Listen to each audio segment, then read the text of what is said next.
Hujambo na karibu ndugu mtazamaji wa channel yako pendwa ya Hodim TV. Tunasema Arts with Ethics, sana na maadili.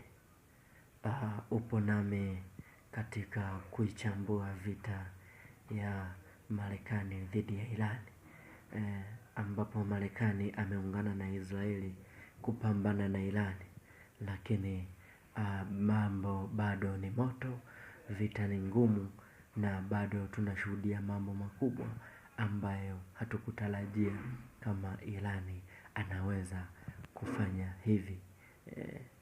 Vita ilianza kwa kusema kwamba Irani ana nyuklia, Irani anarutubisha nyuklia.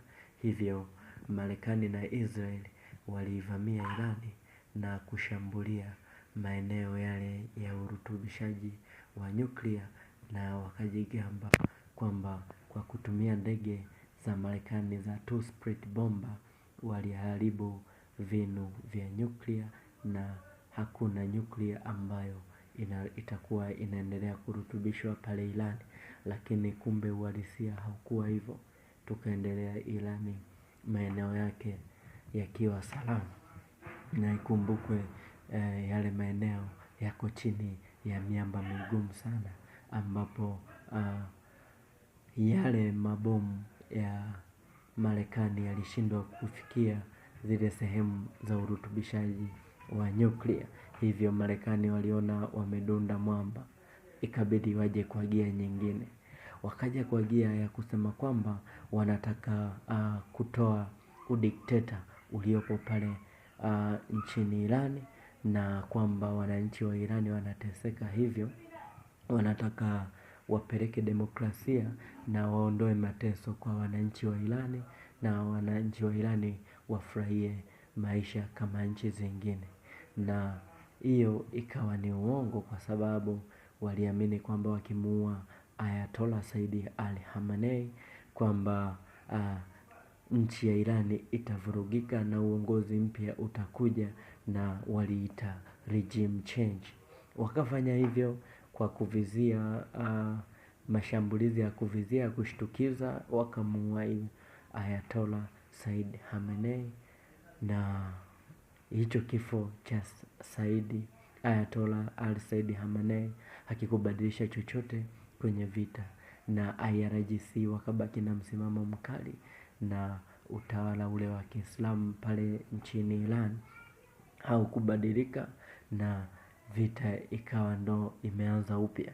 Yani mambo yakawa magumu, regime change ikagoma, na mashambulizi yalivyoendelea ni kwamba Irani kumbe ana silaha nyingine kali, akahamia upande wa Hormuz akafunga. Marekani nao wakabadili gia angani, wakagundua kumbe Irani sio nyuklia tu, kumbe na silaha kali zaidi ya nyuklia. Vita ikahamia Hormuz. Unaona huo mtiririko? Vita ikahamia Hormuz, mpaka sasa vita inachezwa ni Hormuz. Yani wanapambana mlango wa Hormuz. Mambo ya nyuklia yamepoa, ya mambo ya regime change wameshindwa. Ina maana saizi ipo kwenye Hormuz. Juzi tuliona Donald Trump anasema eti Hormuz itakuwa chini ya Marekani, na nchi zingine zitakuwa zinalipa pesa kwa Marekani kwa sababu ya kulinda huo mlango. Yani kwamba yale matumizi ambayo, au zile cost au expenses ambazo Marekani anazitumia katika kulinda mlango wa Hormuz, sasa itabidi zifidiwe na meli za mizigo ambazo zitakuwa zinapita pale, ambapo alisema atakuwa na charge 20% ili meli ipite. Lakini kiuhalisia ikawa ni uongo, kwa sababu Irani ndo amecontrol Hormuz.